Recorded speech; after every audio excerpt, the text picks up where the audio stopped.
Bismillahirrahmanirrahim. Alhamdulillahirabbil alamin. Wassalatu wassalamu ala nabiyyina Muhammadin khatamil anbiya wal mursalin wa ala alihi wa ashabihi wa man tabi'ahum bi ihsanin ila yaumiddin. Ba'du. Alhamdulillah pagi hari ini di hari Kamis kita lanjutkan kembali kajian kita dari pembahasan Al-Wajiz fil Adab Syar'iyyah, dan kita masih membahas adab terhadap sunnah Nabi Sallallahu Alaihi Wasallam, yaitu di halaman ke-31.7.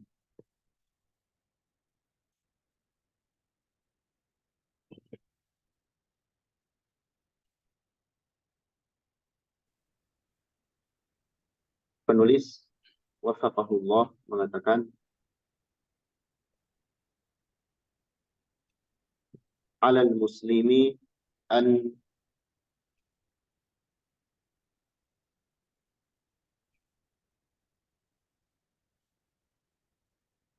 alal muslim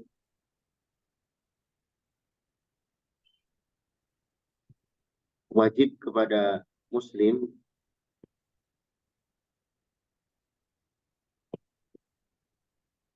agar menjadi atau agar mengagungkan sunnah Nabi.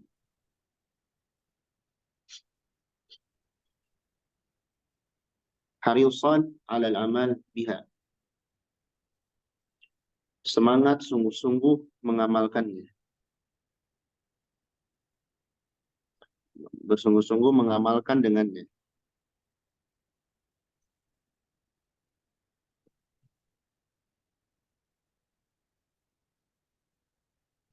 Jadi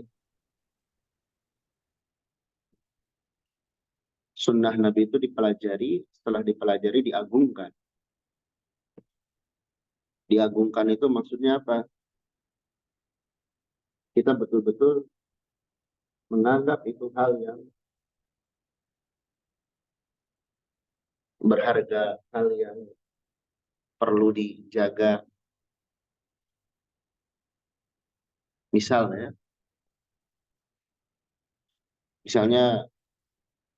sunnah Nabi dari cara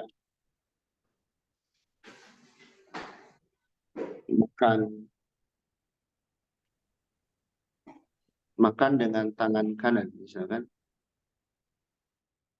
Nah, itu makan dengan tangan kanan bukan sekedar kebiasaan, tapi dengan kita melakukan hal itu kita sudah mengamalkan sunnah Nabi.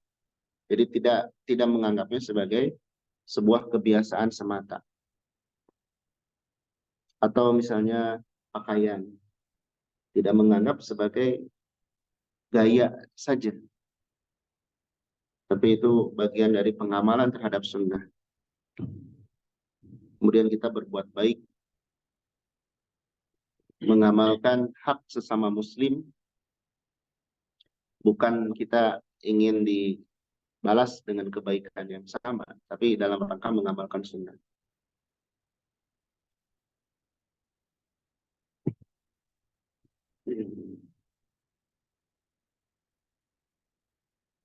Baik. Wahada kana hadius salafis salih rahimanallahu wa iyyakum. Dan seperti inilah petunjuk salafus salih rahimanallahu wa iyyakum. Rawal Imam Asy-Syafi'i radhiyallahu anhu yauman haditsan. Al-Imam Asy-Syafi'i meriwayatkan sebuah hadis. Pada suatu hari meriwayatkan sebuah hadis.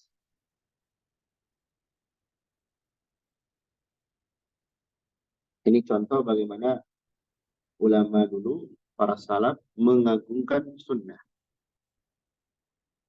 Jadi disebutkan Imam Syafi'i rahimahullah menyampaikan hadis, mengajar.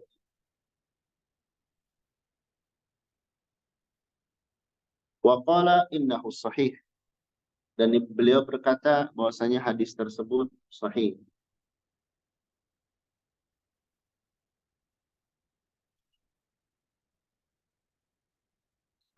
Faqala lahu qailun. Maka ada yang berkata kepada beliau.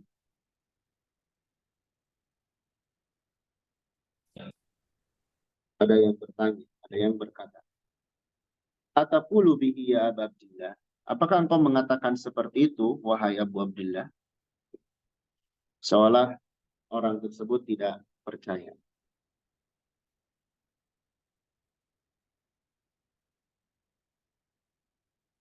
Fattoroba. Maka beliau pun merasa terganggu, tidak nyaman dengan keadaan itu. Waqala, beliau pun berkata, Ya hadha, ara'aitani nasraniyan, ara'aitani kharijan min kanisah,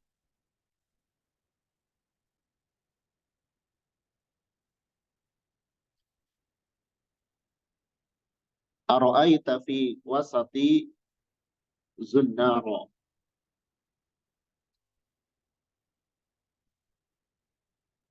Apakah ini? Maksudnya beliau ini menyanggah. Apakah engkau melihatku seorang Nasrani? Apakah engkau menyangka aku ini seorang Nasrani?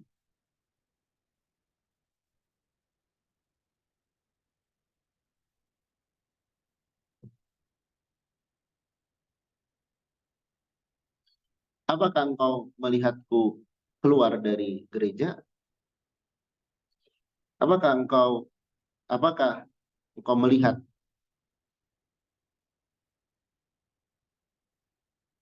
di pinggang di tengah-tengah, saya pinggang ya, di pinggang Zunaron ada sabuk, sabuk Nasrani.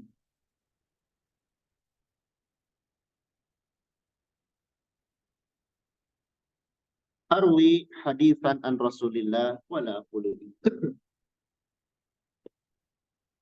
Aku meriwayatkan hadis dari Rasulullah, tidak mungkin aku tidak mengatakannya.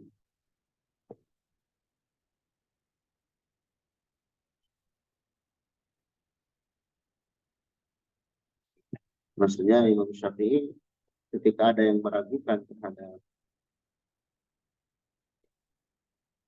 hadis, beliau membela. Ini hadis. Masa aku berkata terhadap sunnah Nabi yang tidak semestinya. Kemudian waqala Rabi' berkata Imam Rabi', salah satu murid Imam Syafi'i. Sami'tu Syafi'i yaqul, aku mendengar Imam Syafi'i berkata, wa sa'alahu rajulun an mas'alatin, dan ada seseorang yang bertanya kepada beliau tentang suatu masalah.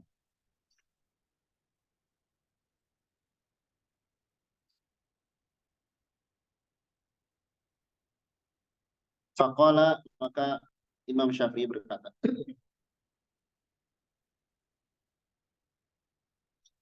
Yurwa anin Nabi sallallahu alaihi wasallam, telah diriwayatkan dari Nabi sallallahu alaihi wasallam, annahu qala kada wa kada, bahwasanya beliau bersabda ini dan ini, seperti ini.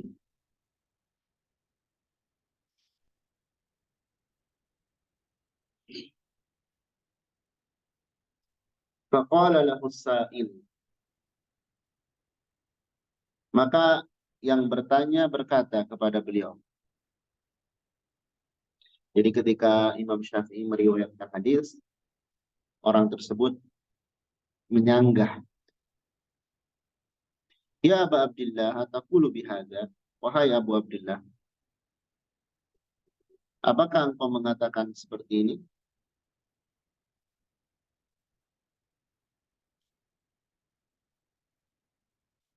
Farta'adda asy-Syafi'i.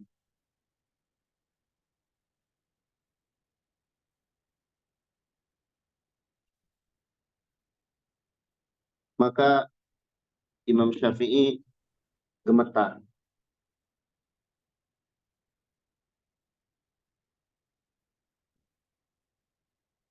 Gemetar ketika ada seorang yang tidak percaya dengan hadis Nabi. Wasfarra, dan menguning, wahala launuhu,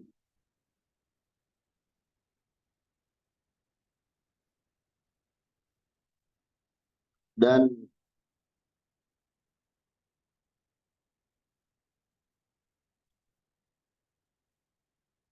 eh, berubah. Maksudnya terlihat raut wajah beliau berubah. Waqala, dan beliau berkata, waihak, celakalah engkau.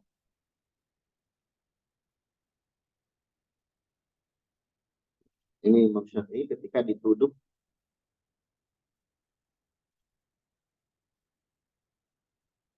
ketika ada orang yang tidak percaya terhadap hadis.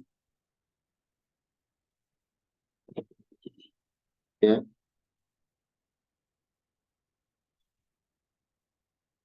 Ayu ardin tukilluni,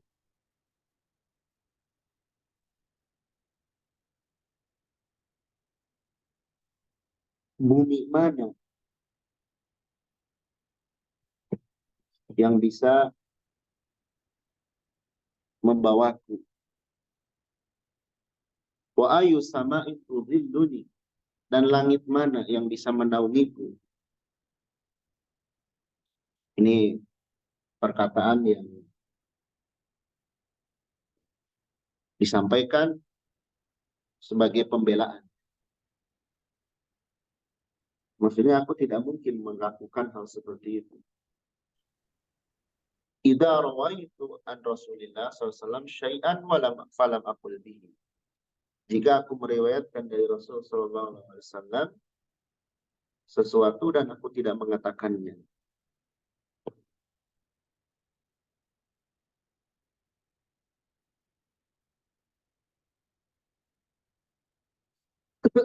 Naam ala ra'si wal ain. Ya, memang hadis tersebut keluar dari,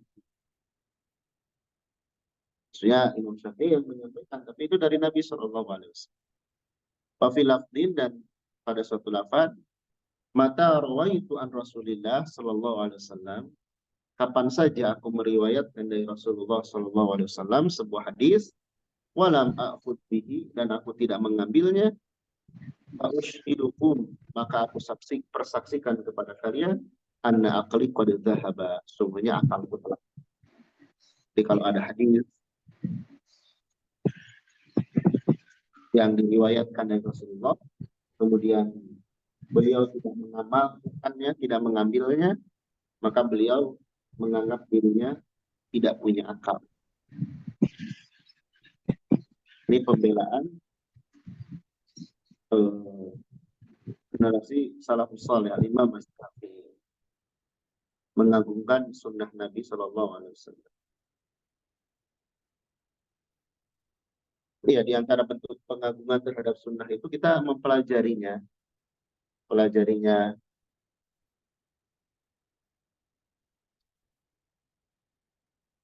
dan senang terhadapnya. Karena dengan seorang mempelajari sunnah Nabi, seolah dia sedang menyaksikan langsung Nabi SAW di hadapannya. Bagaimana cara Nabi makan, bagaimana cara Nabi berinteraksi, bagaimana cara Nabi bermuamalah, dan lain sebagainya. Dan orang yang jauh dari sunnah, ya, maka sudah pasti yang menjadi acuan hidupnya adalah hawa nafsu. Dan ini yang merusak, apalagi dia ditokohkan di dalam agama. Kalau dia berbicara tidak mengedepankan qala Allah, qala Rasul, dan qala sahabat, pasti yang dia ikuti adalah hawa nafsunya, akal pikirannya. Dan orang seperti ini pasti menyesatkan.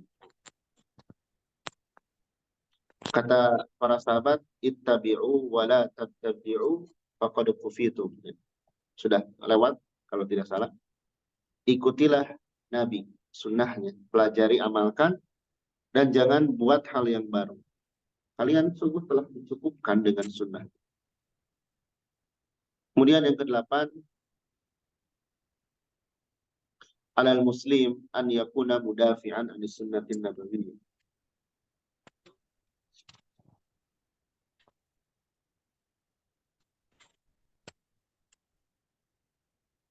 Tadi yang ketujuh ini, nampaknya di sini ada ayyakuna, tapi kelewat. Ayyakuna. Sini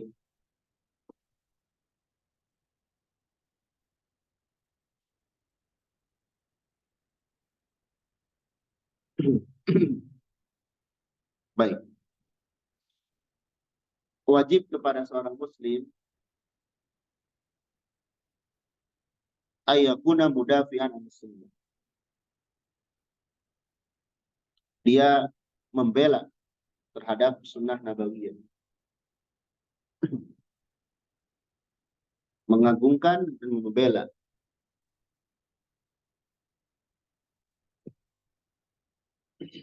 Waqifan fi wajhil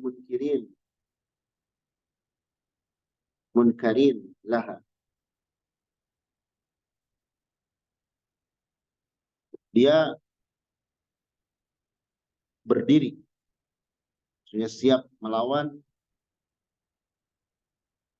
membela di hadapan orang-orang yang mengingkarinya. Zaban anha, membelanya bima yastati' dengan yang dia mampu. Jadi seorang muslim itu siap membela sunnah, berdiri tegak, membela dari orang-orang yang ingkar terhadap sunnah.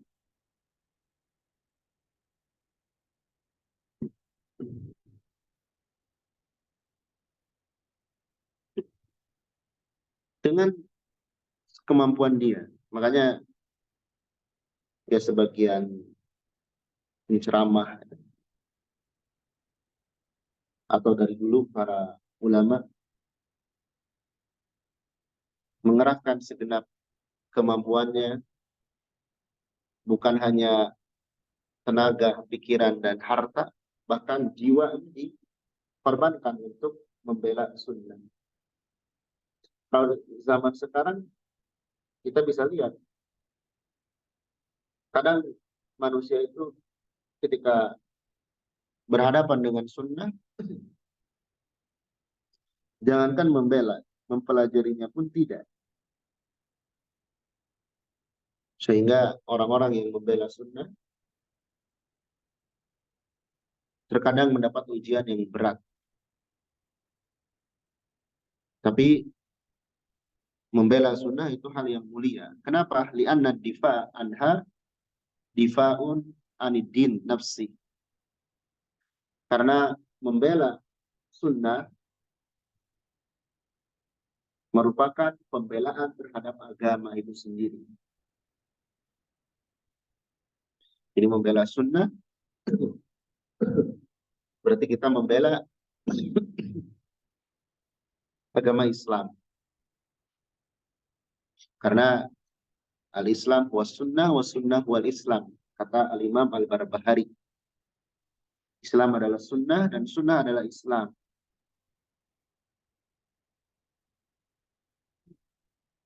Wal i'tida 'alaiha i'tida'un wa udwanun 'ala din nafsihi. Memusuhi sunnah merupakan permusuhan terhadap agama itu sendiri. Ya. Jadi membela sunnah, kita sedang membela agama kita. Begitupun memusuhi sunnah, maka dia sama saja dengan memusuhi agama. Walaupun orang tidak sadar, ada yang menjelek-jelekan sunnah Nabi Shallallahu Alaihi Wasallam. Itu sama dengan menjelek-jelekan agama Islam. Su'ila Ibnul Mubarak rahimahullah ta'ala an hadhihi al-ahaditsil mawdu'a. Ibnul Mubarak ditanya tentang hadis-hadis palsu.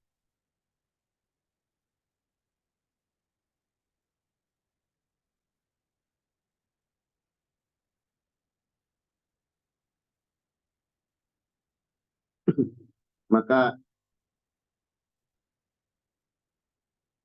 beliau berkata, ya'ishu laha al-jahabidah.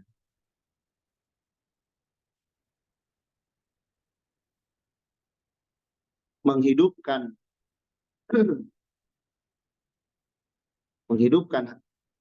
menyebarkan hadis-hadis tersebut orang-orang yang cerdas.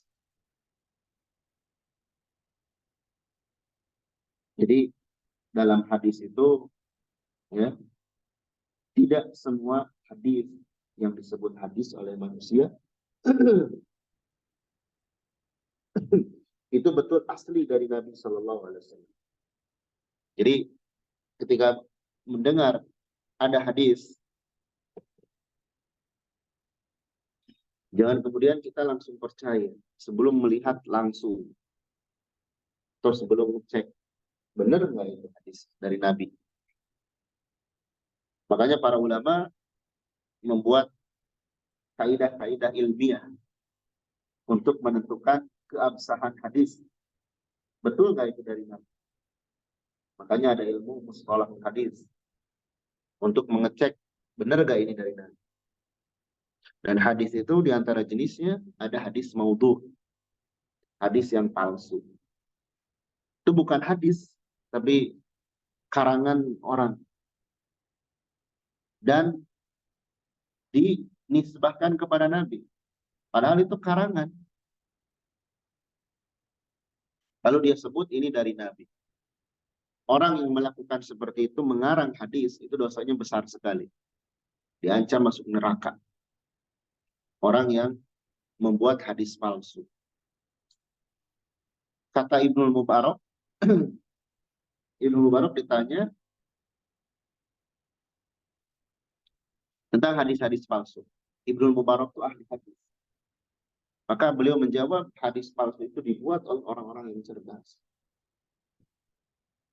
Maksudnya harus ada juga di kaum muslimin yang cerdas juga dalam ilmu hadis. Agar bisa menjelaskan mana hadis yang beneran hadis, mana hadis yang palsu. Jadi di dunia ini, kita bisa lihat sesuatu yang asli masih bisa ada KW, ada palsu, ya, baik itu barang misalkan ada barang yang mewah, yang mahal, merek tertentu, yang palsunya ada, yang KW. Yang tahu ini KW, ini asli, orang yang paham betul terhadap barang itu. Ya.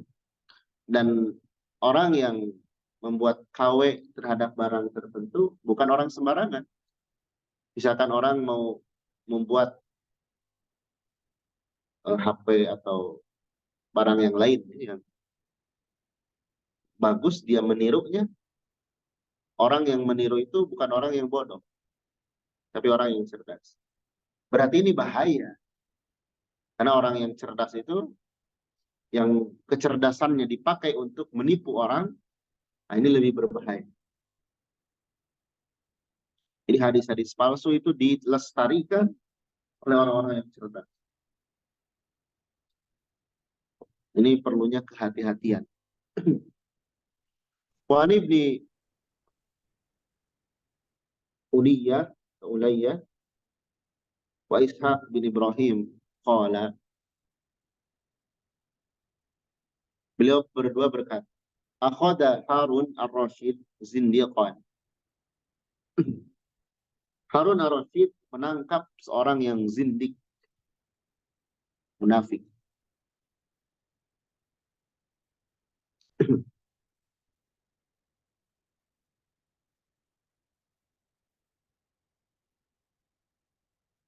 Fa'amara bidarbi unukihi.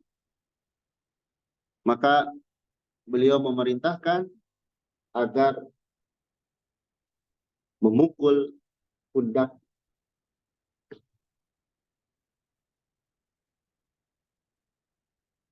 Dihukum. Zindik ini munafik, berbahaya. Seperti Islam, tapi dia merusak. Ditangkap, kemudian diperintahkan agar dipukul. Faqala lahu zindiqu. Maka orang zindik itu berkata kepada Harun ar-Rasyid, lima tadribu unuki. Kenapa engkau memukul pundakku? Kata si zindik. Qala. Bahkan memukul pundak ini bisa jadi dibunuh. Qala. Harun ar-Rasyid berkata, li'urihal ibadu minka. Agar hamba-hamba tenang dari engkau. Berarti si zindik ini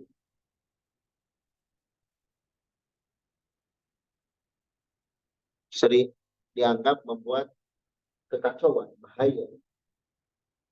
Sudah sering membuat ulah, maka dihukum. Maka faqala, berkata lagi si zindik, ya Amirul Mukminin, wahai Amirul Mukminin, aina anta, kemana saja engkau, min arba'ati alaf hadis, wada'tuha fikum. Kemana saja engkau dari 4.000 hadis yang aku simpan di tengah-tengah kalian. Uharrimu fihal halal. Aku haramkan yang di dalamnya perkara yang halal. Wa uhallilu fihal haram. Dan aku halalkan perkara yang di dalamnya haram. Maqala Nabi SAW min harfan. Yang tidak pernah Nabi SAW mengatakan walaupun satu huruf. Lihat nih kelakuan si zindik. Dia membuat ulah kegaduhan di dalam agama.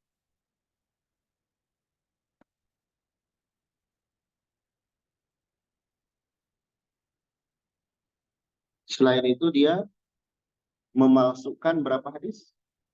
4.000. 4.000 hadis palsu.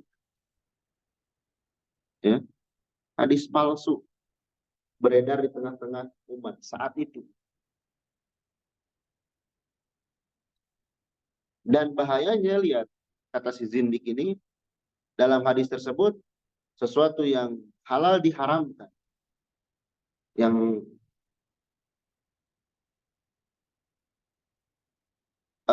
halal diharamkan, yang haram dihalalkan. Ini sebaliknya. Yang mestinya halal, dia katakan haram. Yang mestinya haram, dia katakan halal. Dan dalam hadis itu, tidak ada satu huruf pun yang betul-betul perkataan Nabi SAW. Nah, ini bahaya hadis palsu. Apakah sekarang ada? Hanya. Ya. Orang ketika dikatakan ini sabda Nabi, jarang diperiksa betul atau tidak.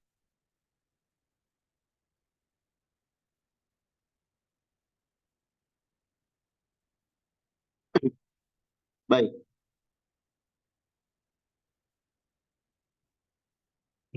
Kemudian faqala lahu Rasyid. Rasyid berkata kepadanya, aina anta ya aduwallah? Mana engkau, wahai musuh Allah? Lihat, dikatakan musuh Allah karena orang zindik munafik itu memerangi agama, menghancurkan agama. Min Abi Ishaq Al-Fazari wa Abdullah bin Mubarak, dari Abu Ishaq Al-Fazari dan Abdullah bin Mubarak.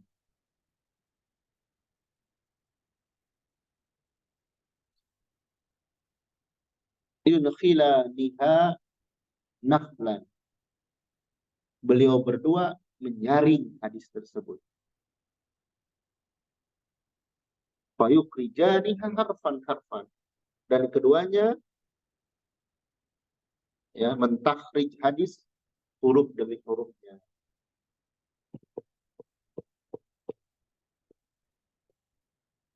Maksudnya apa? Jadi saat itu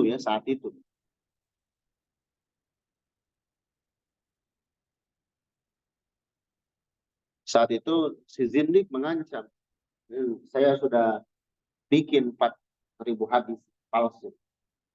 So, mau gimana? Dia nggak tahu kalau ada ahli hadis. Kata Harun al-Rashid, ya nggak apa-apa. Saya punya Ishaq dan punya Ibnu Mubarak yang akan menyaring hadis tersebut. Di sini menunjukkan bahayanya hadis palsu, tapi bersamaan dengan itu kaum muslimin punya ahli hadis,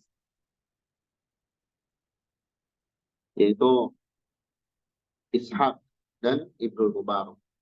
Yang beliau berdua ini menyaring, bisa mendeteksi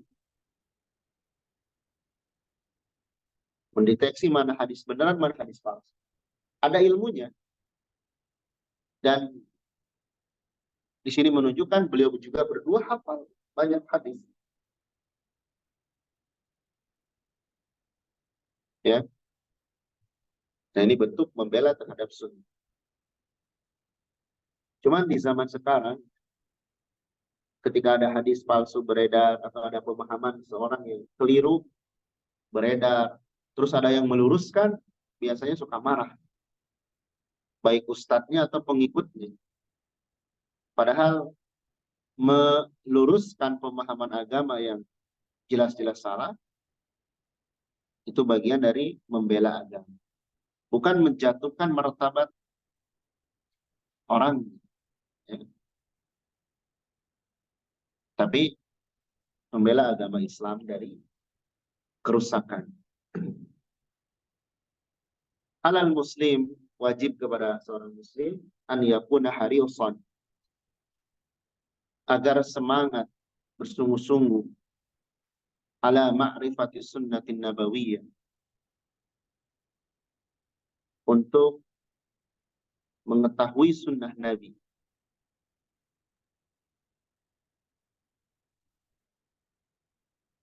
wa ta'allumiha, dan mempelajarinya,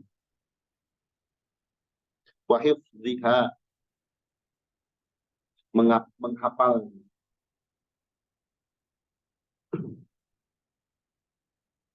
au hifdhi mastata'a minha, atau menghafal yang mampu darinya. Jadi hadis itu dihafalkan. Ada yang minimal misalnya Arba'in An-Nawawiyah. Kemudian hadis-hadis yang lain.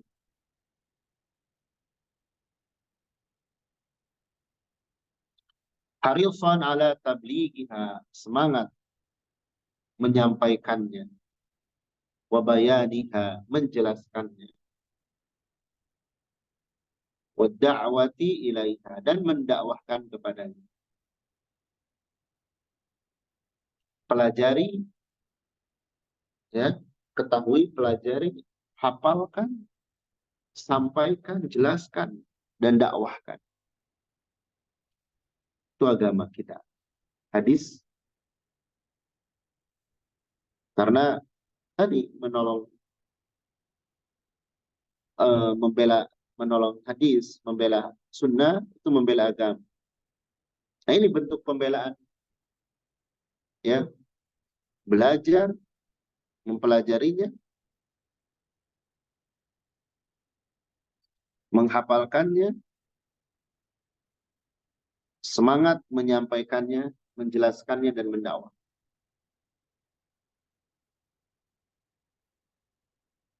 Rawa jama'atun minas sahabat radhiyallahu anhum Nabi sallallahu alaihi wasallam, telah meriwayatkan sekelompok sahabat Nabi sallallahu alaihi wasallam, bahwasanya Nabi berkata, "Naddarallahu," semoga Allah membaguskan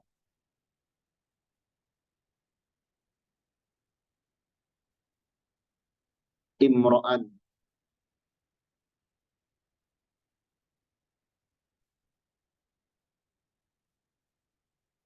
kepada seseorang, sami'a maqalati, yang mendengar ucapanku, fawa'a, maka dia pun menghafalnya, summa addaha ila man lam yasma'ha, kemudian dia sampaikan kepada orang yang tidak mendengar.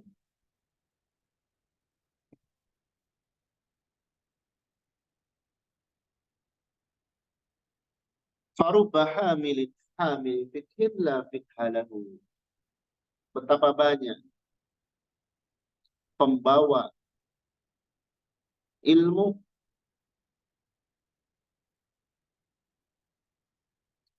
tapi dia tidak mengerti terhadap. Warubba hamil fikhin, dan banyak pembawa ilmu ila man huwa afqahu minhu, yang dia sampaikan kepada yang lebih pintar dari.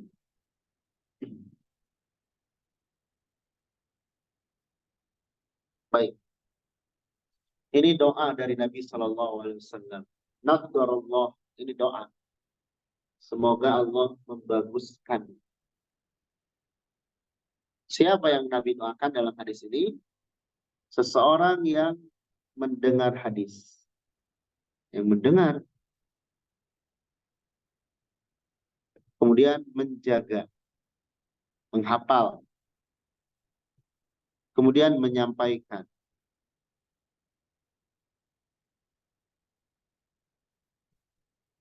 mengajar. Maka dari sini belajar hadis itu banyak keutamaan. Belajar Al-Quran juga sama. Membaca Al-Quran, mendengar Al-Quran itu berpahala yang besar. Ini juga motivasi untuk belajar hadis. Mendengar sabda Nabi yang sahih, yang betul dari Nabi, bukan karangan-karangan. Dan sudah banyak sekarang kitab-kitab yang sudah jelas termuat di dalam hadis-hadis Nabi yang sahih, disampaikan oleh para ulama, dibukukan. Kita dengar, baca. Kalau bisa hafal, terus sampaikan kepada orang lain. Makanya banyak majelis-majelis hadis di, di berbagai negara Islam itu dibacakan hadis-hadis Nabi Shallallahu Alaihi Wasallam langsung dari kitab. Ada rawi-rawi yang meriwayatkan. Kalau sekarang keumuman di masyarakat kan, bahkan kadang penceramahnya pun tidak menyebutkan ini riwayat siapa. Ini hati-hati. Jadi Nabi Shallallahu Alaihi Wasallam mendoakan kepada yang mendengar hadis, menjaganya, kemudian menyampaikannya. Lalu kata Nabi, banyak yang membawa ilmu. Maksud membawa ilmu di sini itu banyak orang yang belajar tapi tidak paham. Ya, banyak orang yang tidak belajar, yang belajar tapi tidak paham. Nah, ini kurang manfaatnya. Kalau belajar itu coba untuk paham dan serius. Jangan sampai terlewat maklumat, fokus, merasa rugi kalau terlewat materi. Itu cara untuk paham. Banyak katanya orang yang belajar ilmu, bawa ilmu tapi tidak ngerti. Di sini dimaksudkan banyak orang yang mendengar hadis tapi nggak ngerti. Banyak juga yang membawa hadis, tapi dia sampaikan kepada orang yang lebih berilmu. Maksudnya, yang namanya berbagi ilmu itu, ya, baik kepada orang yang belum tahu atau kepada orang yang sudah tahu, yang lebih ngerti dari dia. Kalau itu sebuah hadis, sampaikan. Ya, baik. Rawahu Ahmad wa Abu Dawud wa Tirmidzi wa Ibnu Majah. Wa Abdillah bin Amr radhiyallahu anhu, dari Abdullah bin Amr radhiyallahu anhu,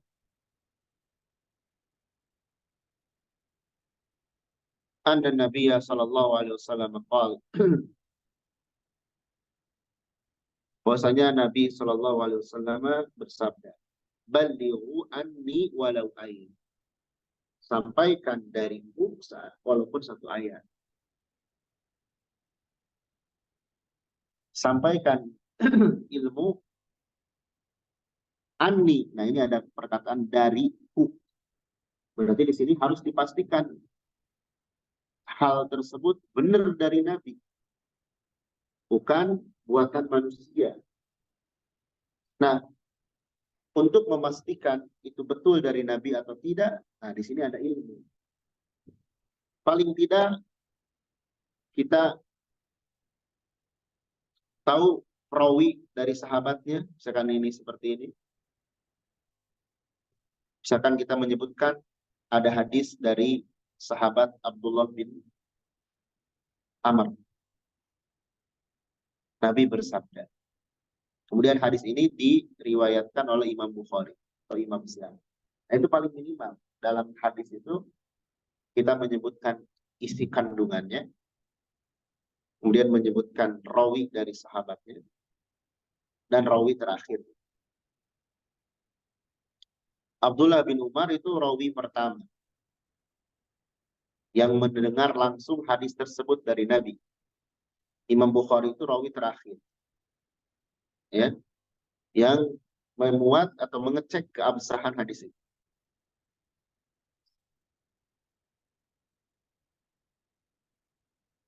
Baik, itu yang utama kita menyebutkannya. Walaupun misalkan dalam hadis dalam hadis kadang beda versi kandungannya, matannya, jalur periwayatan sahabatnya juga berbeda-beda. Tapi jika memang betul seperti itu, ya itu tidak masalah.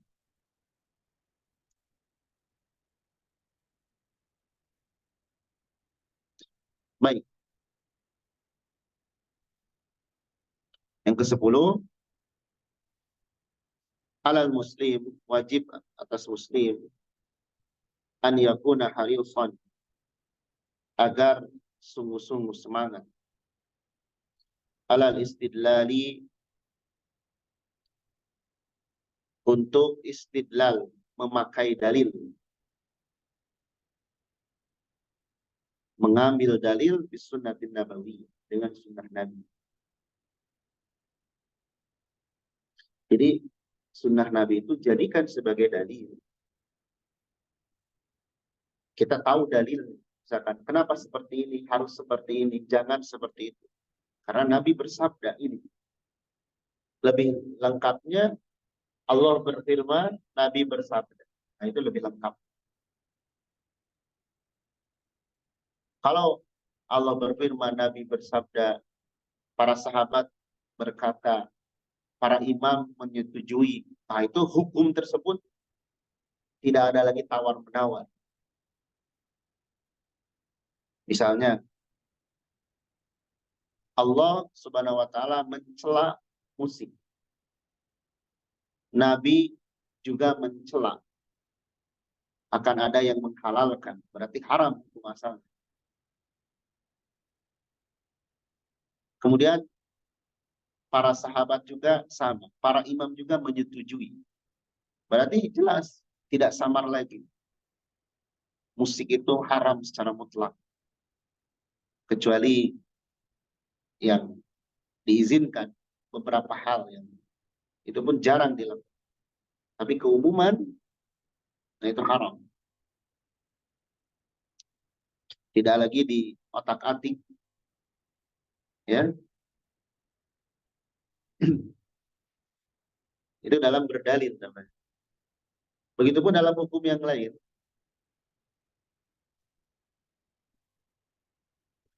Kemudian selain semangat dalam berdalil, amilan bi ahkamiha, semangat juga mengamalkan hukumnya.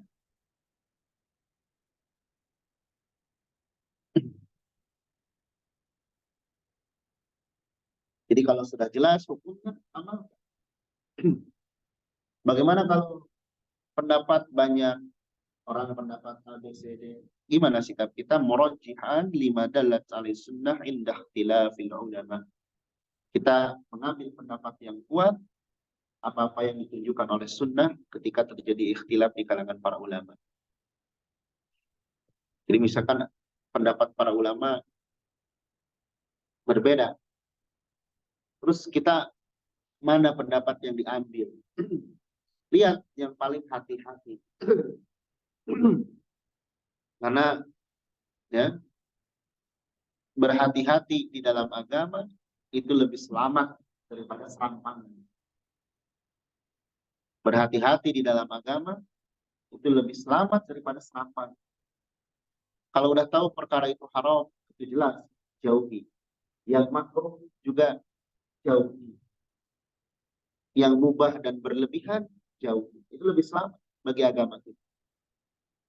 Yang syubhat kan, barang siapa yang famanittaqas syubhat, yang berhati-hati terhadap syubhat, faqad istabra, dia telah mensucikan, dia telah membebaskan dirinya dan agama. Bukan mengambil pendapat-pendapat yang wah kayaknya ini boleh, yang membolehkan. Jumhur melarang, mayoritas melarang. Ada minoritas yang membolehkan. Di mana kita mengamalkan? Sementara bukan dalam keadaan darurat. Kalau dalam perkara darurat, haram itu bisa halal, bisa boleh. Dengan catatan sampai daruratnya hilang. Dan tidak dilakukan berulang. Tapi kalau tidak dalam perkara darurat, maka kehati-hatian itu lebih dikedepankan daripada serampangan.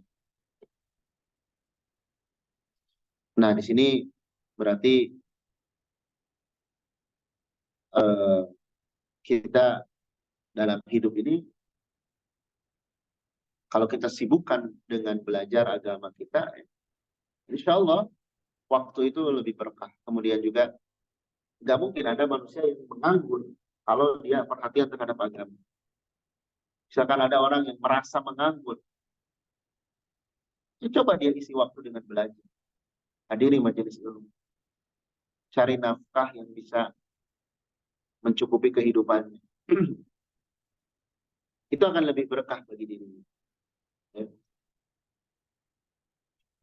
Karena kalau kita lihat, Al-Quran itu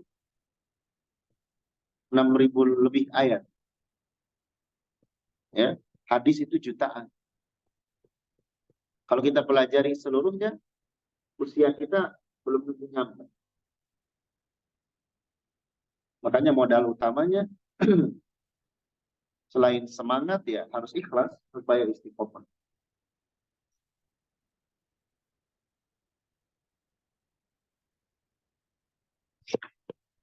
Baik.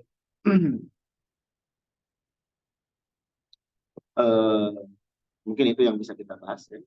Insya Allah di pertemuan berikutnya kita akan membahas adab terhadap sahabat Nabi Shallallahu Alaihi Wasallam. Kenapa sahabat? Karena sahabat itu manusia yang Allah pilih untuk membersamai Nabi Shallallahu Alaihi Wasallam, untuk menemani Nabi, menjadi penerima agama yang kemudian disebarkan, sehingga mereka itu terpuji.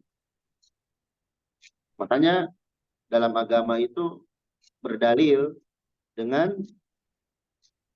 Al-Quran hadis yang dipahami oleh sahabat, bukan dari Al-Quran. Hadis dipahami oleh logikanya. Nah, ini banyak yang menyimpang ketika agama ini betul dari Quran, dari hadis, tapi dia memakai logika. Secerdas apapun manusia, ketika dia tidak tunduk kepada wahyu, maka kecerdasannya itu bukan menjadi alat membimbing dia ke jalan yang lurus, tapi alat semakin jauh dari Allah Subhanahu wa taala. Wala'iyatubillah. Kurang lebihnya mohon maaf, semoga yang sedikit ini bermanfaat. Barakallahu fikum wa sallallahu ala nabiyina Muhammad. Subhanakallahumma bihamdik, asyhadu an la ilaha illa anta, astaghfiruka wa atubu ilaik.